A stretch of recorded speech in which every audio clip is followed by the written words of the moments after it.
There is this one reality, right, which is not very pleasant, and it's I have to interview at least 10 candidates to get that one select, right? Not just that, why is it that we as an industry have accepted this as the norm? That is something which we are changing, and we are actually questioning that because it's not an efficient way to operate. Absolutely. Why would you want to interview so many people? And what can technology do to fix it?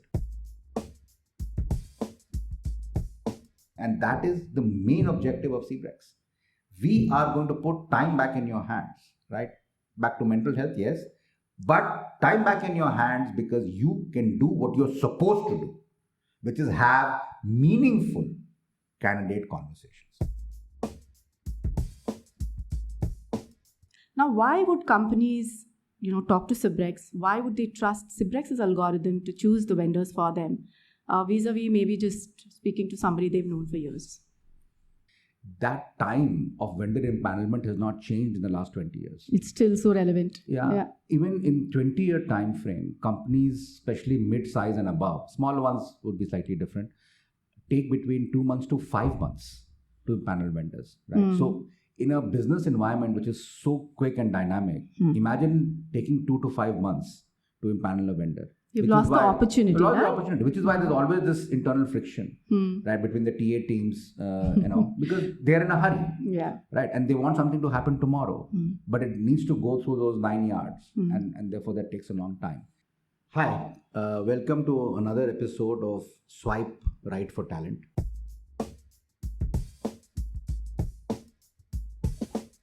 Hi, welcome to another episode of Swipe Right for Talent. And I have my co-host Divya Chethan with me. Hi Divya. Hi Gautam. And as we have been doing now for the last, I think, couple of episodes, right? We've been doing a question answer kind of session talking about recruiters and recruitment. So we'll continue with that format for this session, right? So Divya, over to you and over to your questions. Sure. So last time, Gautam, we went down memory lane. Yeah. We spoke about founding TV Infotech and also RPO and how RPO has evolved over the last few years. That was a very interesting conversation, and we established the fact that RPOs are here to stay, but of course not in the current format, right? Not in the format of spreadsheets and phone calls. So we also spoke about launching CPro, right, the new age RPO. Which is more focused on intelligence, and there is an engine that is required to run this whole thing, right? So now let's deep dive into how this engine is built. What are the various layers of, the AI tools that we've used to build CPro? Okay, so first, before that, I would also, maybe touch upon some of the challenges in vendor engagement and empanelment. Okay. So coming to my first question. So generally, companies empanel vendors whom they've known for years. So it's very relationship driven, right? So we've built an intelligence layer on top of this. Now, why would companies, talk to CBREX? Why would they trust CBREX's algorithm to choose the vendors for them, vis-a-vis maybe just speaking to somebody they've known for years? Yeah, that's a great question. I think that's the core of one of the core things that we had built as far as CBREX is concerned. So if you look at relationships and vendors, right? So the key here is to understand one critical factor. If I have the same type of requirement again and again, right, over a long period of time. So I'm running a factory based in one location. Now factories will not shift, right? And I'm hiring similar people again and again. Then it probably makes sense to have one vendor and build kind of a relationship because the type of requirement doesn't change. But if I am in a business where the requirement types are changing, so today I'm hiring HR, tomorrow I'm hiring accounts, then I'm hiring marketing, then sales, then some operations, engineering, and so on. And my locations are also changing. Right? Today I'm hiring in India, tomorrow I'm hiring in Sri Lanka, then Myanmar, and so on and so forth, Australia. Or even within India, my locations are changing. Today I'm hiring in Gurgaon, then I'm hiring in Bangalore, and so on. The problem is that those vendor relationships will slow you down. Because that particular vendor with whom you have built that relationship is only good for one location and one type of skill. As soon as that mix changes, right, you will that vendor will take a longer time to source. And that is not because the vendor is not good, but because you've changed the mix. And they specialize probably in one specific vertical. In one specific area, right? Very similar to, we were offline discussing this doctor example. Yeah. Right? Like you have a doctor, a medicine doctor, who probably comes and looks at you when you have fever, right? And, offers some antibiotic or paracetamol.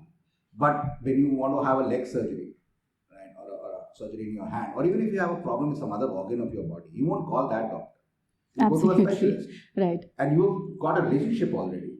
So what we are talking about is something similar. Relationships are important, and those relationships should continue with your current vendor or the set of vendors. But whenever you need specialization, you need help from specialists because something in the mix has changed, then you have to talk to specialists. How will that vendor deliver? And if you think the vendor will deliver, that's a wrong expectation. And it will just take a very long time. The vendor needs to learn then. Then if you're okay with that, the vendor will learn, understand that skill set, understand where the sourcing has to come from, then you're fine. You can continue with that. But no one has that kind of time. And if you don't have that kind of time, then you need to come to a specialist. And what we have managed to do is basically, through technology, identify the specialists. Because the next question is, how will you know it's a specialist? Because in this whole vast sea of vendors, how do you know the 5, 10, 15, or whatever that number is, which are specialists in that area that you're hiring for? Which is where tech comes into play.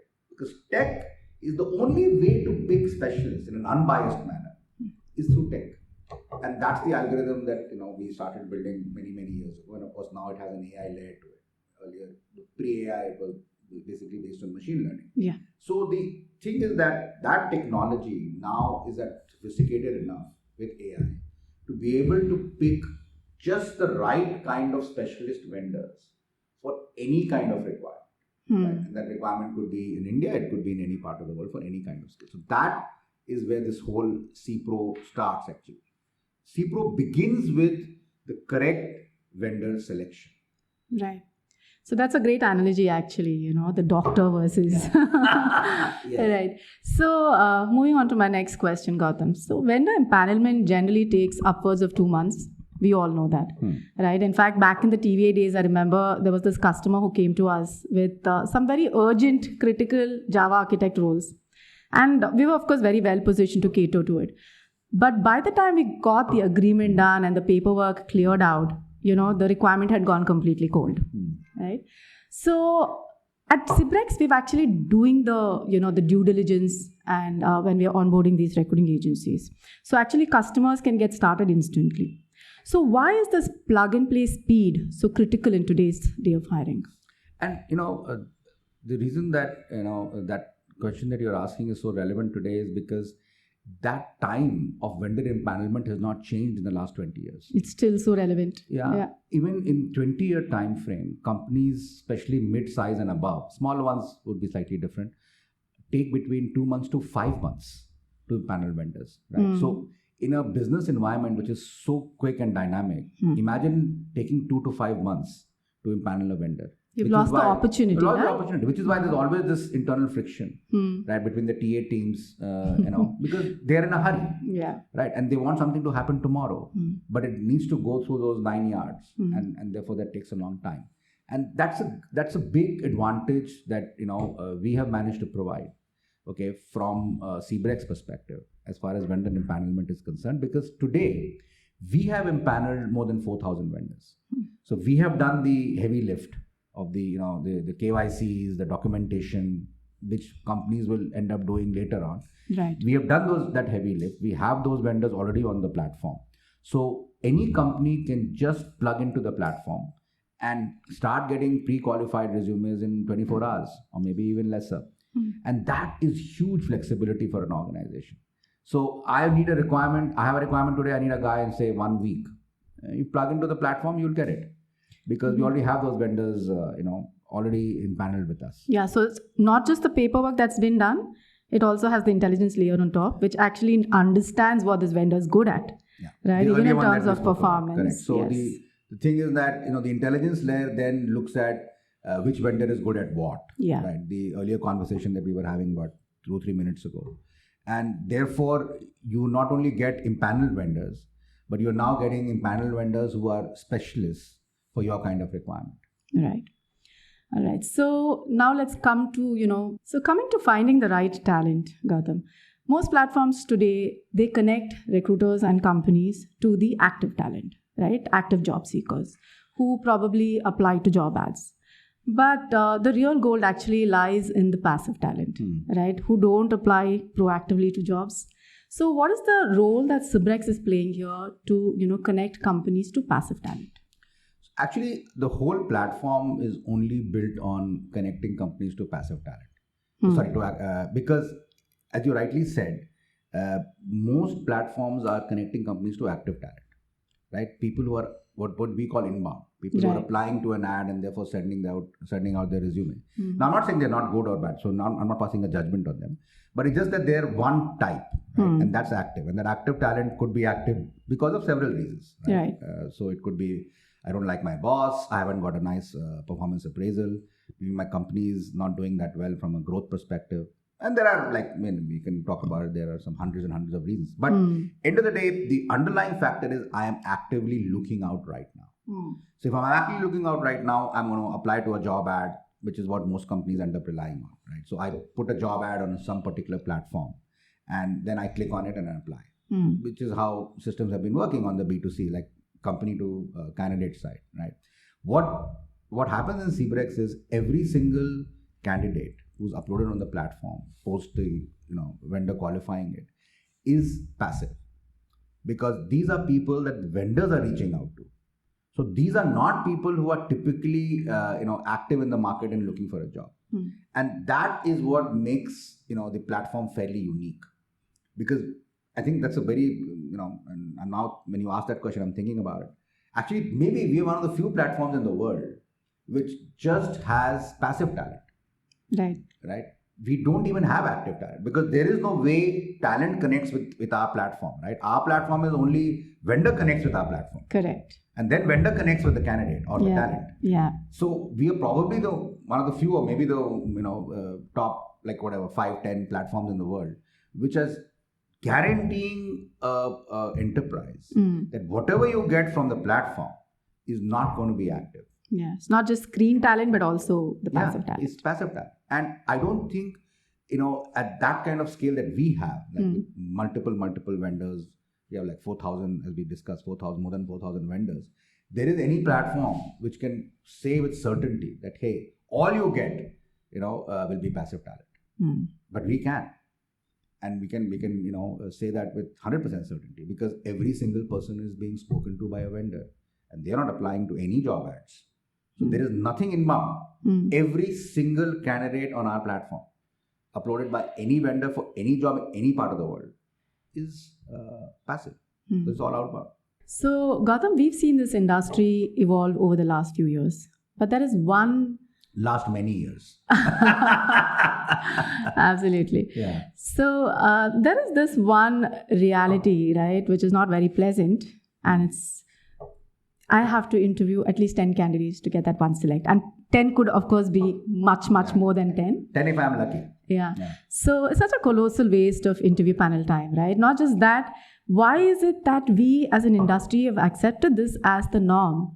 And what are we doing at Cibrex to change this? The question that you're asking actually has two, three very interesting points. I think sometimes, we as human beings accept something and say, boss, this is the way it's always been, right? And like this 10:1 or 20:1 or whatever that number is, right? Yeah. So I think across the board, there's an acceptance, right? That we need to interview multiple candidates to be able to make one select. And that is something which we are changing. And we are actually questioning that, because it's not an efficient way to operate. Absolutely. Why would you want to interview so many people? And what can technology do to fix it? And I think that's where AI is, playing a great role. I think before AI, it was always a challenge, right? To be able to get this funnel down, right? Like people were still having to, interview multiple people. But now that we have got AI, I think the biggest advantage we have is by using AI, we can build predictive models, which is what we are doing. Right. And with right amount of data and training and reinforcement learning, which is what AI is all about. And and thankfully we have that because we have that data with us over the last so many years of selections and patterns and predictions. We are able to now move in a situation, at least with some of our customers, where we can say with a lot of certainty that you will have a 2:1 ratio. Wow. Yeah. Yeah, it's almost like science fiction, right? I remember like 2-3 months ago, even internally, and I know we've had this discussion even with the other teams within CBREX. It was like unbelievable. Yes. Right? Sounds too fantastic. Yeah, it's like, well, how can it be possible? Yeah. Right, but the way to look at it is that 2 years back or 1 year back, what we were doing with AI, that is also not possible. I mean, can you imagine making a video in 5 seconds? Yeah. Today With it's just possible. a prompt. Yeah, with just a prompt. Can you imagine even generating an image? Yeah. Right, using Nano Banana in like 2 seconds, maybe not 1 second. What am I saying? Yeah, and even a deck. Yeah, even a you're right, even a PPT. Yeah. I mean, we have been in that era where PPTs would take like days. Hours together. Yeah, days together. Days, not hours. Days. Like you would iterate. It would take a long time. It was highly labor intensive. Today it's not. I mean, you get your slides ready, feed it in. Within 5 seconds, you have a full PPT of 20 slides. Yeah, and pretty good ones at that. Yeah, which would have taken you a week. So 1 week has become maybe 20-30 seconds. If 1 week can become 20-30 seconds, why can't the 10:1 or 15:1 become 2:1?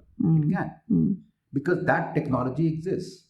And which is what we are very bullish on. And in fact, one of our big things, even in the last 2-3 months, and as we head into 2026, is going to be one of our main focus areas. How is it that we can reduce time that are being spent by hiring managers and in some cases leaders, right? Like especially if you're hiring at the very top, the interviews are being done by the leaders. Imagine leaders whose time is so precious, right? Getting paid in hundreds and thousands of dollars or rupees, whichever part of the world you are in, spending like hours and hours and hours doing interviews. Yeah. Right. You start calculating that in terms of money. Yeah. So much of real cost savings. Yeah, it's a huge amount. And then you multiply it over a company of 100 people or 200 people. I'm talking about 200 hiring managers. Each hiring manager you save, maybe $20,000. $20,000 into 200. My goodness. that's like a significant amount of money. Oh wow. Right? Companies would love that. Yeah. And more than anything else, it's not only at the company level. Look at it at the candidate level. Why would candidates want to keep going for interviews where they're getting rejected? Tell me, who in the world wants to go for an interview where they're getting rejected? I mean, that's such a blow to the ego. Yeah, no, nobody likes that, right? Nobody likes it. It's not a good thing. Yeah. So we are now saying, boss, you don't have to go for interviews. We will set it up in such a manner that even for the candidate, we are giving you the right kind of opportunity. So it works both ways. Yeah. Right. So not only for the company, even for the candidate, I think it's a huge thing. Because nobody wants to be getting interviewed all the time. Yeah. Tell me, who's that person who says, oh, you know what, I love getting rejected in interviews? I mean, what kind of a statement is that? Nobody says that. Yeah. So it works both sides. And it helps the vendor ecosystem, helps the candidate ecosystem, helps the clients. So overall, it's just a better way to do the business. And that is what we are focused on. And we refuse to accept that it's a 10:1 or 20:1. Yes, it has been happening for the last 30, 40 years. So let it be. It doesn't mean that that's the right way to do it. Right? It can be happening for 100 of years. But change is afoot. And that is what we are focusing on. Right. So now let's move on to the intelligence layers. So let's talk about CSOs. So most of the recruiters, as soon as they get a mandate, the first thing is, they just directly jump into a Boolean search. Yeah. And we're trying to change that behavior with CSOs. So what does CSOs actually do? And, how does it leverage AI to probably help recruiters? So let me give you a short analogy, it'll be easier to explain. So we all heard the story that if you want to cut a tree, and if that cutting a tree takes you 1 hour, okay, spend 50 minutes sharpening your axe. Yeah. Because if you spend 50 minutes sharpening your axe, the tree will get cut in 10 minutes. So your effort is going to be 1/5, right? 10 minutes, 1 on 6, right? It's coming to 50 minutes, right? So I think most of the recruiters or sourcers, and let me be more specific, are doing the opposite. They're spending 1 hour, like just sourcing, blindly sourcing, without sharpening your axe. So something which can be done in 10 minutes, you're just getting the feeling, oh, I'm busy, but your productivity is just for that 10 minutes. Because for that 50 minutes, You should have just spent time analyzing the requirement. And that is what we're trying to do with C-Source. We're trying to do, if I can use the word, pre-sourcing of sourcing. Like sales, pre-sales. This pre-sales, like before we know that, right? Like when you go and make a big sales pitch, there's a lot of preparation that you do before that. Right. What does the customer want? You make reports, you make demos, right? You make PPTs, and we have all done that in the past. Imagine doing the same thing on the sourcing side. So when you get a requirement and you come into C-Source, first what we're telling recruiters is feed that requirement into C-Source. C-Source will give you the way to source. Like it will tell you where this talent is available, what kind of companies have this talent, what kind of cities have this talent, what are the various alternatives. Like if you don't get this, you can get that. What kind of salaries are people getting for this talent? So even when you're pitching the job to a candidate, you have all the data with you.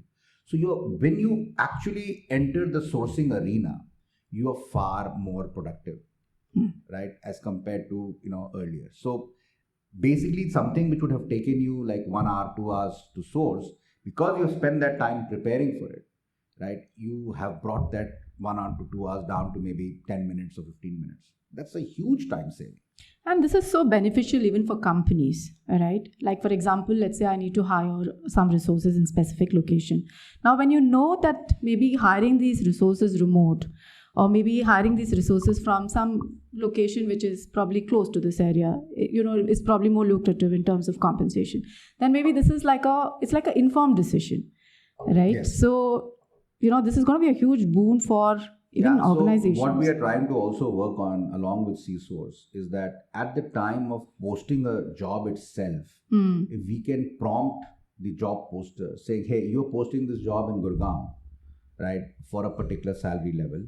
By the way, the same candidate or the same type of candidate can be available in Meerut, but at a lower salary. Right? That helps the company. Would you be interested? Can this job be done remote? Is it remotable? Now, some jobs are not, and some companies are very clear that they don't want to make it remotable, but some companies are, and a lot of companies may realize that the savings on cost is something which is offsetting the remote inconvenience, if I can call that. And now imagine taking this at a global level. So this I've given an India example, right? Now you're posting a role in a particular part of the world, and the prompt is telling you, hey, is this role remotable? You say, yes, it's remotable. Then you know what? If the role is remotable, then I can suggest 3 other locations where you can hire the same talent, right? But at a much lower price. Wow. So, it just changes the way recruitment is happening. And it goes on to say that this job can also be done by a gig worker. Right? Because today gig is also possible. Right? Yeah. Everything is not going to be perm and contract. Yeah, right? That was the bygone era. In today's era, it's perm, contract and gig. And in a gig situation, you only have to pay X amount, which is much lesser. So now you have a remotable job in a gig situation where you're paying much lesser. You have a wider pool of talent to choose from, because now it's like the whole world, literally, so as to say, quote unquote. Earlier, you had one city to choose from, and you only had one type of employment, and you were paying much higher. So now you're paying lower, because now it's like remote and it's based in some other part of the world. You're getting better quality talent because you can choose, right? And hey, you know what? You don't need 8 hours a day. You only need 2 hours a day or 3 hours a day. You can have a gig guy do this.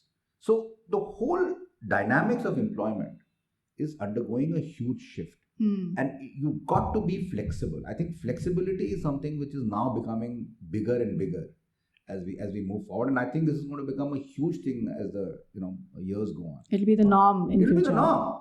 It'll be the norm. So there'll be no holy cows. You cannot say that, oh, every job will be perm or every job has to be done in a particular city. No. You're missing the point. Right. So those are the things that we are trying to encourage with C-Source. C-Source is basically something which gives you alternatives and provides you intelligence so that your sourcing process is better. That is the main objective of C-Source. Something which we have built by using our own domain knowledge as far as recruiting is concerned. And that can be used by any side. It can be used by an enterprise sourcer, recruiter, or it can be used by agency, anybody who's sourcing talent, basically. It doesn't really matter where you're located, right? And it's global. Right. So instead of, just shooting blindly in the dark, there is a fine-tuned funnel and you actually target that Correct. that set of candidates, right? Yeah. Okay, so now let's talk about the next layer, CFIT. So conversations with candidates and screening is quite a tedious job for a recruiter, right? So how does CFIT leverage AI to help recruiters dig deeper into a candidate's background, their experience?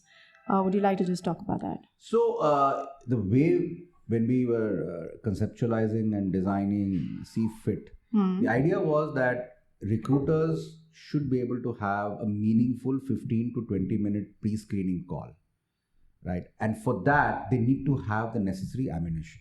Yeah, many a time recruiters don't know what to ask. Correct. Or they have one or two questions. Yeah. So it's like the standard, oh, how long have you worked in this skill or something like that, right? So the idea was to be able to really prepare them for having a slightly deeper conversation so that they can then do some pre-assessment and figure out whether this candidate, again, back to what we were saying earlier, we don't want to be talking to candidates or sending out candidates who don't fit the requirement because it's wasting everybody's time. Not only the company, it's also wasting the candidate's time, right? Yeah. Why would you want to send a candidate for an apple? The job requires an orange. I mean, it doesn't make any sense. So the idea is that how do you equip the recruiter or the vendor in this case to be able to really take a meaningful call to say, hey, this candidate fits or it doesn't fit, which is why C fit. So it's just that. It's just fitment.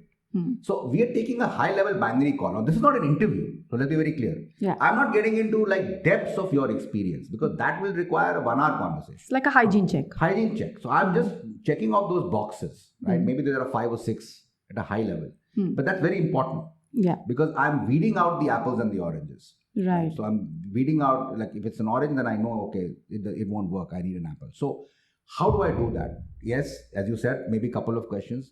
But the idea behind CFIT is to make it foolproof. So now if a recruiter or an agency is following the CFIT questions, which are again generated by AI, then we are 99% sure that this candidate, right, is going to fit at a high level. Because it's top of the funnel. Yeah. So it's going to fit. It's not an irrelevant candidate. We've still not made a judgment on saying, hey, this candidate is like perfect and all that. But at a high level, there is a fitment. And therefore, this candidate should come at the top of the funnel.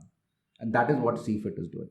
And in today's day and age, it's very easy for a candidate to concoct his resume using AI. Correct. Right? But with CFIT, because there is a conversation happening with the recruiter, I'm assuming the candidate won't fib or won't have a chance to fib. Yeah, I mean, unless he's a fraud.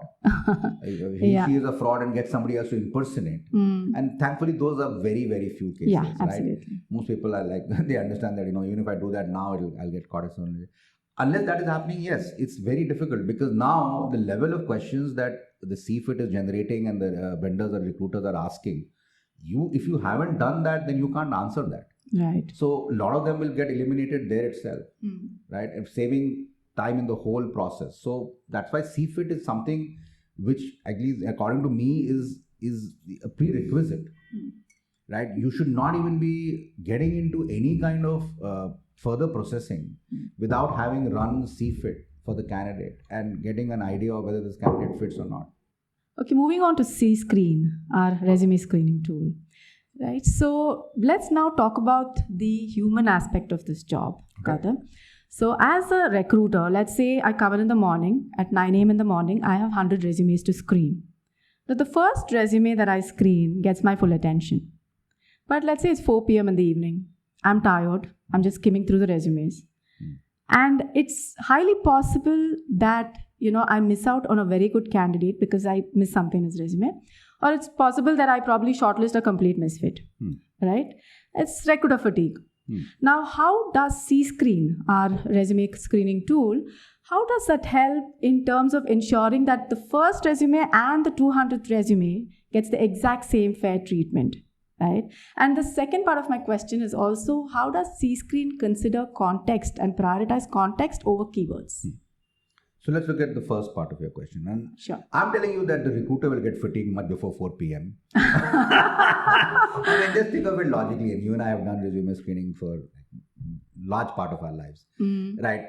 By the time you hit the 10th to 15th resume, right, you are already getting tired. Yeah. Your eyes are getting tired, right? Your brain is getting tired because resume screening is a fairly intensive activity, right? And you want a break. And plus, you have so many calls coming in. Calls coming, and you want a break also, right? That's when you want to go for coffee, right?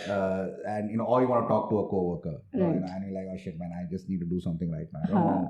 Screening is one of the most essential functions of talent sourcing or talent onboarding. Also the most tedious. Yeah. And probably maybe the most intense. Right? It's something that you cannot do with less concentration. Right. It requires full focus, which is why it is so difficult. And which is why, if you look at it, for the last 20 years, people have been trying to build screening tools. Screening tools, I think, are probably the most attacked tool in the recruiting business, because everybody has this problem. There is nobody who says, I have got this right, or says, I don't want this, because it is such an essential part. And as we discussed, it's like such a tedious job to do because of the example that you gave. But it's you can't live without it. You cannot, you have to screen. It's basic hygiene. It's basic hygiene, right? Otherwise, how you will have an interview panel or whatever. So the problem is that's where, so it's something which is like essential, but very difficult. So now let's come to this problem solving. So it's a problem. It's a universal problem. So if you look at screening tools of the past, right? And as I said, for the last 20 years, people have been building screening tools. They basically relied on keywords. So it was always going to be like a keyword search, very similar to your Boolean search on the sourcing side. Yeah. The problem with the keyword search is that it just depends on the frequency of a word occurring. Right? If the word occurs 10 times, then good. 20 times, then excellent. 2 times, then bad. Or something like that, right? So it's always built on occurrence or frequency. And therefore, it has no connection with context. So all the screening tools of the past have no connection with context. It's just been based on frequency, which is why they have not been effective, which is why people abandoned it. So they use it for some time, they're like, oh shit, man, this is not working. No distinction between sales manager, sales support manager. Because it's sales. It's sales. It's sales. In fact, you will just get that anybody who's written the word sales 10 times is a good resume. Right. And that has now changed with AI. Okay. AI always looks at context. In fact, it just does not read the frequency. Frequency is of no use. It's of no relevance. So finally, we've got a situation where frequency is out of the window. Now we have got a tool, that C-Screen, which is AI dependent, where context becomes important. But now let's move. It's created another problem. Okay, every solution has another problem. Yeah. The problem it has created is that now you have AI generated JD and you have AI generated resume. Okay, Yeah. So screening is going to become even tougher because it's AI screening AI. Yeah. Right. The problem with that is you can then start getting junk because the resume is AI generated. Obviously, it'll clear any screening tool that you create because you're also using AI to create that tool. So then what happens is you need to give it multiple inputs. Resume is only one of the inputs into C-Screen. Right. The reason C-Screen is so effective is that it has 4 inputs. And resume is one. So resume is only 25% of it. It has the answers to the C-Fit, which we discussed earlier. Yeah. It has the must-haves, which are given by the company, and it has the JD. So all these 4 elements are getting into C-Screen. So even if the resume is doctored, right, it doesn't matter. There's only 25%. The question answers will still catch you. So maybe you made an AI generated resume, but the question answers will say, no, this is not adding up because what your resume is saying and what the question answer is saying is not the same. So C-Screen will still give you a poor score. So it's taking a 360-degree view of the candidate. It's probably the closest you can ever get, right, without doing an actual interview. It's giving you, in my opinion, one of the most accurate scores without the physical need to have a conversation. And that is what C-Screen has been doing now for the last 6 to 9 months, right? It has been giving a C-Screen, it gives a score, it gives an analysis. And both these things then go ahead or go forward in the process. So it screens a resume more accurately than even the hiring manager can do it. Yeah. Because that is where the beauty of AI comes in. AI is great at looking at patterns, and if there are multiple inputs, our human brain cannot take too many inputs, right? Some people can and they are geniuses, but average people can take some finite number of inputs. For an AI system, number of inputs, in fact, more inputs, it is even better because it's able to analyze across inputs. And that is why C-screen becomes such a powerful tool and so accurate in its prediction. And that's what we've been seeing. And it's across domain again. Cross domain, across levels, across geos, nothing. There's no constraint. Right. You can use it for anything. And we've also, put the scoring mechanism on top of C-screen, right? And that helps. Yeah. Because it prioritizes the stack resumes ranks. It stack ranks them as per weightage. So that's very useful for recruiters. That's very useful. Yeah. It saves a lot of recruiter time. Absolutely. I think the biggest advantage with C-screen is that the volume of resumes to output is now, that is out of the window. So if you look at screening, there are two aspects of screening and some of what we discussed earlier. The other aspect of screening is if I'm handling a job which has just too many candidates, apply. Right? Now imagine we talked about 30-40, supposing it's not 30-40, it's 400. And it's 4,000. Can be, right? I mean, there can be roles, and we've seen that. There can be roles where the number of applicants is 4,000. Now, in that scenario, imagine a C-screen kind of tool taking 4,000 and bringing it to 4. Wow. And in 10 seconds. So which something which you are icing on the cake. Something which would have taken you maybe 4 days. Yeah. Right? Or whatever, maybe 4 weeks. I don't even know. Like 10,000 resumes is a lot. 4,000 resumes is a lot. Will now take you maybe 4 seconds to 10 seconds. Yeah. Because if they've gone through that screening, they already stack ranked, and from 4,000 you're picking 4. So we have made that 4 to 4,000, which would have taken, as I said, weeks to do, in 2 seconds. Imagine this saving on productivity and time. Yeah. That's the beauty of C-screen. Absolutely. So Gautam, if you have to pick one key differentiator, where C-screen probably is very different from the other screening tools in the market today, what would that be? I think there are, I would pick 2. Okay. Okay. One is the fact that C-screen, remember, is only coming into play post CFIT. So if you look at the whole intelligence layer that we were talking about, our intelligence layers are linked to each other. It's not that C-screen is independent of CFIT or CFIT is independent of C-source. It's like falling, it's like coming one by one. The lot of effectiveness of C-screen is also coming because of CFIT. Because remember, we discussed the question and answers. So if your screening tools don't have that, then they will not be as effective as C-screen. Because that is one of the key inputs which is coming into C-screen.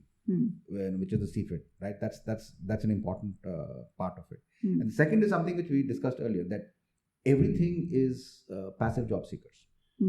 So C-screen, imagine now you have a tool which is built on top of passive job seekers. So you're having best of both the worlds. Yeah. You're having passive job, which is what you want. You want a passive job seeker, guys who are not applying inbound. And hey, you know what? You also have them screened. So at the top of the funnel you have passive, which is good, but I still don't have to spend that much of time because I have them screened from top. So if you look at typical job boards and other ATS systems, a lot of them would have, and I'm assuming they would have screening tools because as you rightly said, it's not unique to us. A lot of people are building it, but they are building it on the active set. Right. They don't have a passive set. And second is they don't have CFIT because it's an active set. Right. So they don't have that level of detailing in the questions that the guys are answering, and therefore the level of C-screen is not going to be as precise as what we have. So I think for us it's also because we have built a pyramid kind of a structure, like inverted pyramid, top of the funnel to down, and that is important. If you don't have a full pyramid, like inverted pyramid, then yes, you can build a screening tool, and I'm sure people are building more and more, and I'm sure they'll get even better. But the effectiveness of that tool will not be at the same level. Because the data that is coming in is still slightly garbagey, if I can use that word. In our case, that data already has got filtered. So it's not garbage. So because AI can create AI. I mean, AI can create AI resumes. So it's garbagey. So then you are relying on, garbage in and through the garbage I am sorting out. Obviously, you're sorting out. I'm not saying it's bad. Yeah. It is good. To some extent, there will be some filtration done. Correct. But not to the extent Not that to you the level really that want we have to. on C-screen, because we are not feeding in garbage. Right? We are already feeding in something which is filtered. So if you look at water, for example, and that's the easiest because we all use filtered water, is like, what is the level of input? Right? Is it sewage? The water flowing into our kitchens is not sewage water. Let's be very clear. But we're still filtering it. Right? You and I don't drink that tap water. We all filter the water. Why are we doing it? We should be able to have it. No, because we still want that one level of filtration. But in a sewage plant, where the sewage water gets converted to water coming into our houses, they have multiple levels of filtration. So our water filters are effective because we are already getting pre-filtered water. Think about it. Right? We are not getting raw sewage water, right? And in the CPREX system, that is how it works. What is getting fed into C-screen at the top is pre-filtered. And therefore, C-screen can do a great job at filtering. It's not garbage. It's not sewage. Right? So it's already undergone that level of filtration. So that is what makes C-screen very effective. So it's not only the tool, but it's the level at which the input is coming. And that's very important for AI. As I told you earlier, AI is always going to be about input. Like prompts, right? I mean, we know prompt engineering is hot. Why is it hot? Because the quality of your input determines the output. I mean, you and I can be doing the same research, but if my inputs are better than yours, I'll get better quality. Absolutely. Yeah, than yours. Not that the LLM doesn't know. Of course, the LLM knows. We're using the same LLM, but the prompts, the inputs are just much better. Yeah. Same with C-screen. Our inputs are much better. They're already pre-filtered. I love the analogies you use. The doctor and the filter. Yeah. So let's talk about C-Talk. A magic tool, right? So we've all seen recruiters' desktops. It's like a war zone. Say they have like 100 Naukri tabs open, LinkedIn tabs open, spreadsheets open. And then you have these WhatsApp messages from vendors coming in. Have you seen my mail? Yeah. And right? phone calls. And phone calls. So, what happened to that position? Yeah. So how does, we actually to a large extent build C-Talk to, cater to this particular problem, right? So how does C-Talk move all this noise into a single streamlined dashboard? And how does this impact recruiter productivity and maybe even recruiter mental health? I never thought about mental health till you asked, but yeah, maybe that's even relevant, right? We are all looking at productivity, but actually mental health is equally important, if not more important. So, if you look at a recruiter's typical day, the input data sources are multiple. Okay, there is a phone, which has some input data sources. There is email, there's an ATS system, right? There is also Excel sheets, which have a lot of data. So multiple, there's WhatsApp now. It wasn't there 10 years ago, but now WhatsApp is actually very significant data source. In fact, most recruiters are on WhatsApp a lot of the times. So you are, and then of course there are job boards. So you're getting data from multiple places. You're communicating and using multiple platforms. So you're switching. I'm using email now. Hey, 2 minutes from now I'm using WhatsApp because I've suddenly got something here. Then I'm back to email. Then I'm back on a phone, right? Because now I'm talking to somebody. And then there is a meeting which is called. So for that I need data, and I am now trying to generate data. So it's Excel sheet. And my Excel sheet is not complete. So now I have, nobody Excel sheet is complete. The amount of multitasking that the recruiter has to do is massive. It's massive. It's massive, right? And then I have to source. Because, hey, that's my primary function, right? My boss is going to ask me, hey, how many did you source today? Yeah. Without realizing that, boss, I have now spent for the last 3-4 hours doing like these four tasks, 5 tasks. And each task is slowing my flow. Because when you're in flow, right, you are able to do something much faster. This is true for anything. I forget recruiting. Any activity that you do, including playing a sport, if you are in flow, you are like 5x more productive. Your brain is like firing and everything is like in one sync. The problem is as soon as you start switching, your flow comes down. So you have to reflow. So I am doing an email, I'm in flow. Cut. Now I stop. Oh, I have to go to WhatsApp. Cut. Now I stop. So imagine the stop-start situation is very painful. And I'm never in flow. C-Talk puts recruiters in flow. It's one screen. You have the data, right? Candidate data, pipeline data, aging data, Excel sheets, one place. Okay, you can talk to vendors through the same interface. No phone call, no email. You can send resumes to hiring manager. through the same interface. You don't even have to get on email, right? So you are now basically cutting out all the noise and you are in flow.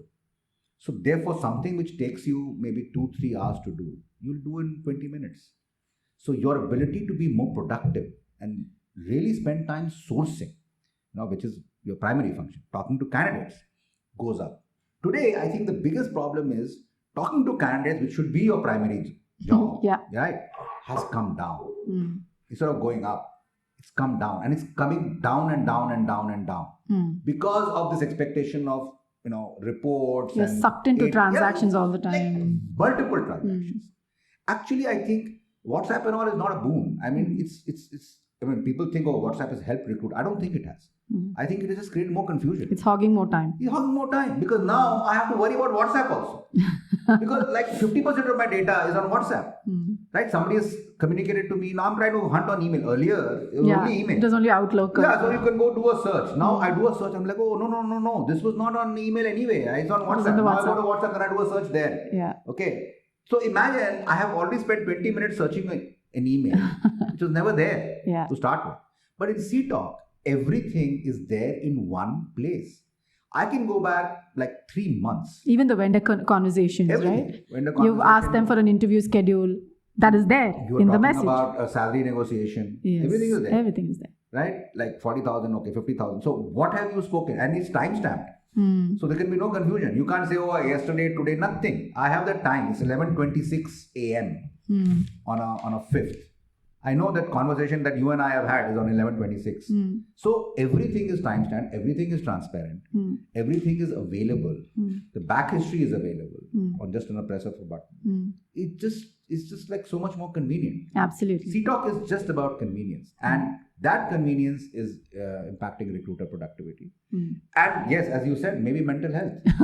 Because they just have more time for themselves. They have more time for themselves. And no, it's not only that. I mean, I'm not hassled. You see, multitasking, people, go on and about, oh, you'll be multitasking. But multitasking is a hassle, by the way. Oh, yes, of course. Right? For anyone. Because we want to be in flow.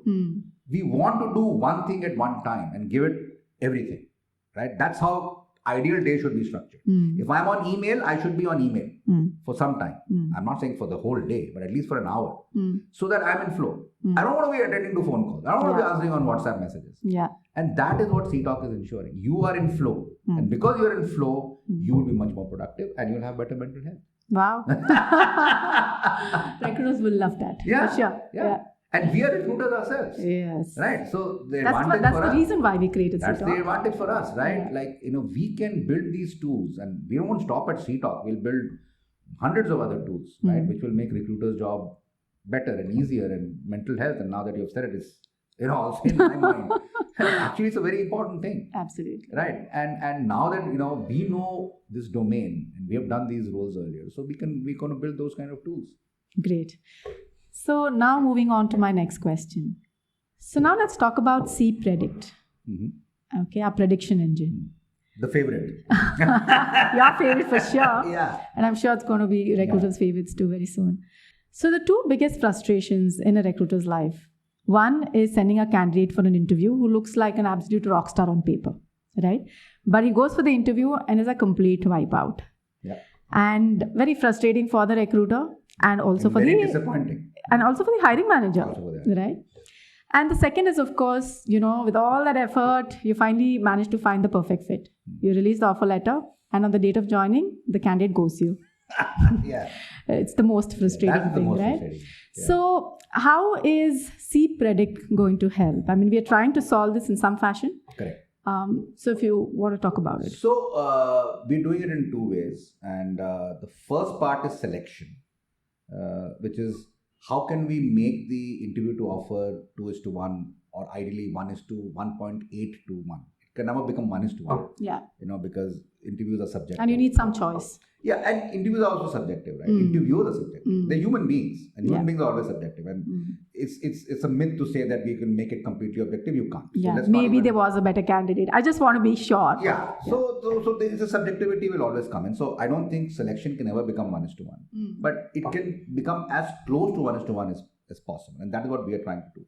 So with a lot of these customers that we have worked with over a period of time, where we have data on selection, we are now able to come into some kind of prediction model where we are seeing on the ground that earlier the ratios of 5:1, like which was the accepted norm in most industries, like I can do 5 interviews to make one selection, is already now becoming 2:1.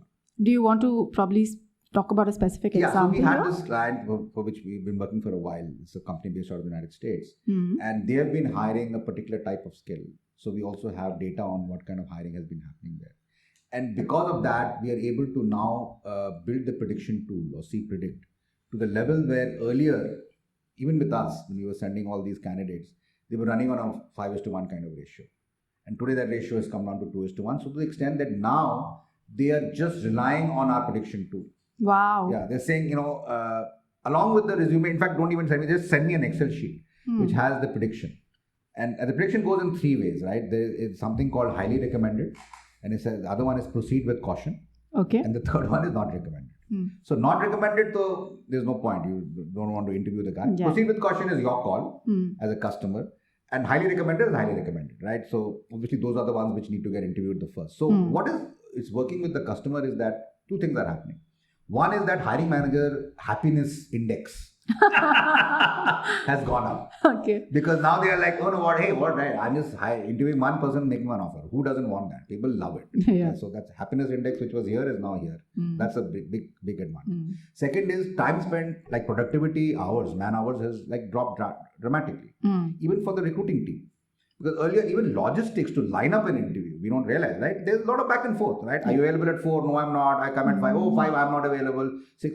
You spend like on each interview, you would spend 20, 35, 40 minutes just doing back and forth logistics, phone logistics, and nobody likes that. It's just like a pain. It has to be done. So now, because we have highly recommended, all the logistics go away. So you have to do logistics for one guy. Well, earlier you had to do logistics for maybe 4 or 5 people. So that 5 logistics become one person. So that's a huge saving for the recruiters. Hiring manager index has gone up because of this. Recruiter time spent is like really dramatically dropped. And now if you look at an organizational level, you combine all this time saving into dollars. How much of dollar that you have gained is mind-boggling. You're saving recruiter time, that's also costly. You're saving hiring manager time, extremely costly. You want the guy to be, generating revenue. Right. And you combine that and saying, hey, instead of 5, I'm doing 1 or 1.5. It's like phenomenally high, right? And that is something which, we are, so on the prediction, on the selection side, we're already there. Now, the second question you asked was the joining side. That's what we are building right now. And the aim is to then deliver a candidate highly recommended with high chance of joining. That's the perfect.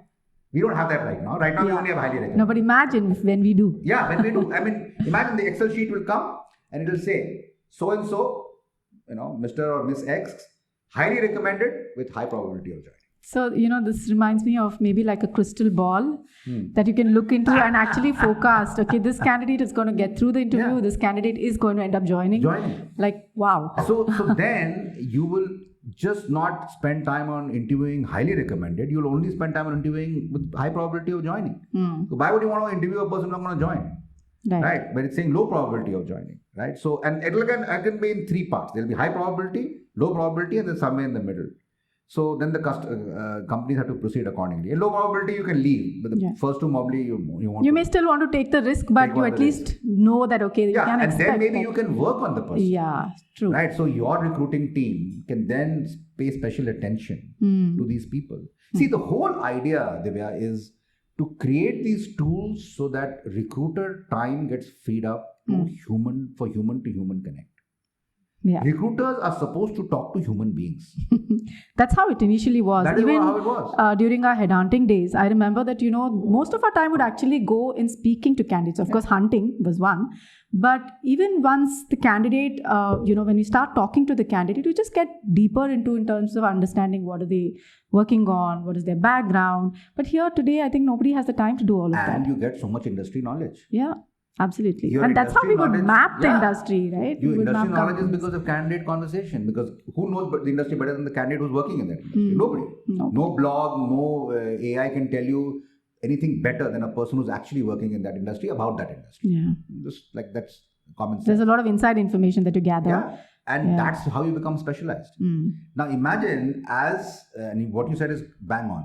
As the recruiting world became more mechanized, right? Computers, emails, like more tools, ATSs. People were saying, normally it should have become more efficient, right? Actually, it's not. Yeah. Right? Sourcing tools, yes.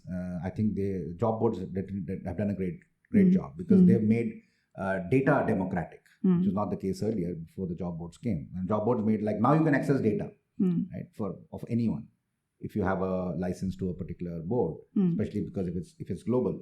So that definitely, there's no doubt about it. It's huge benefit. But apart from that, the other tools have made it more complicated and have now enabled the recruiter to spend lesser time on what he or she should be actually doing, which is talking to the candidate. Right. So today, if you look at a typical recruiter's calendar, 80 to 90% of the time goes into tasks like scheduling, sourcing, creating reports and so on. But like you said, actually, it's only 10% of the time, 10 to 20% of the time that actually goes in candidate conversations. Yeah. So no wonder the candidate feels like a commodity, because recruiters just don't have time for them. And the candidate experience is bad. Yeah, candidate experience is bad. So what happens if a candidate experience is bad is when he or she goes out in the market, he badmouths you. Right. So your referral will come down. So actually speaking, it's a far-reaching damage, which nobody understands. Yeah. It's not only that you have lost that particular candidate. Now that candidate will speak to 5 of his friends. I went for that particular company's interview. Right? What happened? And the friends will believe him. They won't believe whatever fancy ad that you put out, great experience, all that. Nobody's going to believe that. That's right. Because they're now getting genuine first-hand information. So it's a declining trend. Then what happens? That you have to now spend more money to hire. Because your brand is taking a beating. And once your brand takes a beating, it's a problem. And brand is directly affected by candidate experience. If your candidate experience is not good, your recruiting brand will never be good. No matter what you do. And no matter what you pay. You can still be the biggest paymaster in the world, but if your recruiting brand is poor, you will always have a problem hiring. Always. And thanks to social media, recruiters can actually vent out anywhere. Yeah. Right. So data. And they will also vent out in private conversations. Absolutely. So it's like a downward spiral. And what we are trying to do with CBREX, right, with all the tools that we discussed, including CTalk, is that we are trying to give the recruiters more time to basically have conversations with candidates, which is what they're supposed to. So we're going to flip the ratios now and have AI do the grunt work and have the recruiters spend more time on the human connect, right? Yeah. That is the goal. That is the goal, and that is the way it should be. And I think recruiters should be thanking AI. Right? I think it's the biggest boon in the last 20 years. Ever since it's a friend. It's their best friend. It's your best friend. And if you have not learned how to use it, you're missing the biggest opportunity of your life. I'm talking about from a recruiter perspective.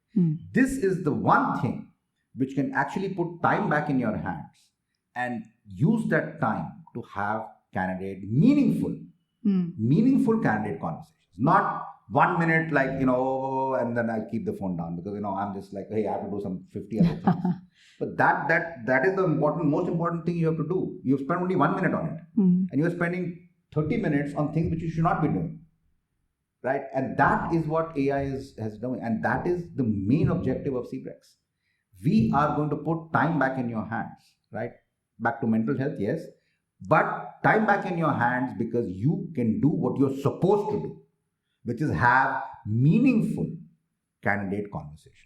This reminds me of, this image of a recruiter with multiple hands. Yeah. Right? One hand with a laptop, one hand with a phone, and so on and so forth. And then text. Yeah. So now, thankfully, all these hands are what AI is going to be. Yeah. Right? Yeah. And you're just going to be focusing on candidate conversations and the human. Which is where AI cannot beat you.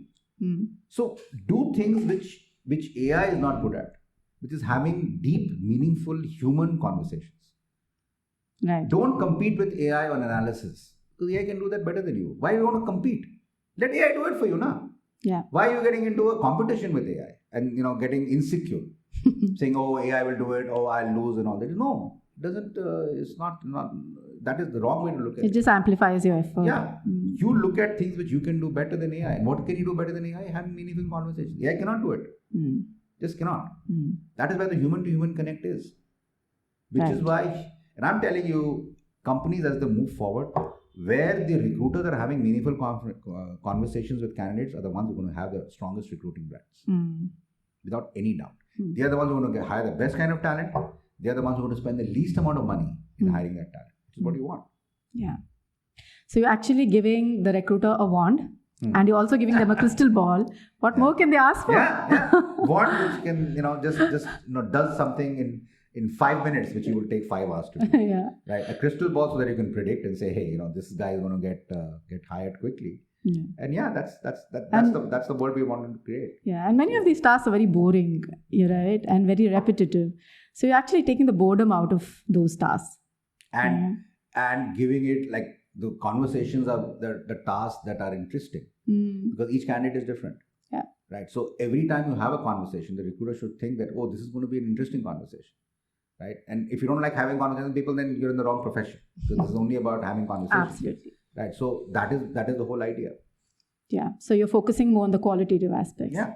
So it's very exciting to be at the cusp of something like this, right, Gautam? I mean, I'm really looking forward to this.